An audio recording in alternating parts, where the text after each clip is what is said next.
ধুতে থাকো ধুতে থাকো ধুতে থাকো ধু। জানি জানি প্রত্যেকের বাড়িতেই দৃশ্য কিছুটা এরকমই, আর বিশেষত ঘটিদের, কারণ পুজোর আগেই লক্ষ্মী পুজো, আর বাড়ি পরিষ্কার না করলে লক্ষ্মী ঠাকুর এসে থাকবে কি করে। তো এই ধোয়াধুয়ি আর মোছামুছির সাথে সকলকে স্বাগত ডেইলি ডোজ অফ পলসে। এই ঘর চমকাও অভিযান সেই সকাল থেকে শুরু হয়েছে, তবে মাঝে একটা ছোট্ট রাজমা চাওয়ার লাঞ্চ ব্রেকও ছিল। আর এদিকে শেষ হতে হতে বেলা 3টে। আর এই অভিযানে কিন্তু সবাই অংশগ্রহণ করেছিল, আমাদের শিরোদত্ত।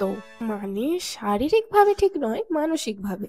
আশা করি গলা শুনে বুঝতেই পারছো, আওয়াজ খুব কষ্টেই বেরোচ্ছে, কারণ ভীষণ ঠান্ডা লেগে গেছে। এবার সেটার কারণ হয়তো তোমরা বুঝেই গেছো। এবার এত কিছু সেরে এসে বসেছিলাম আমি, তারপরে জানতে পারি আজকে হচ্ছে একটা স্পেশাল।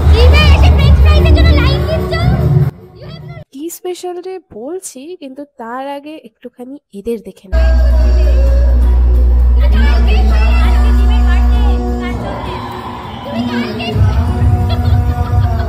এবার বুঝলে তো, সেদিন ছিল আমাদের জিমের বার্থডে। সেই উপলক্ষে ডায়েট আর এক্সারসাইজকে গুলি মেরে চলছিল সেলিব্রেশন, খাওয়া দাওয়া আর অনেক নাচানাচি।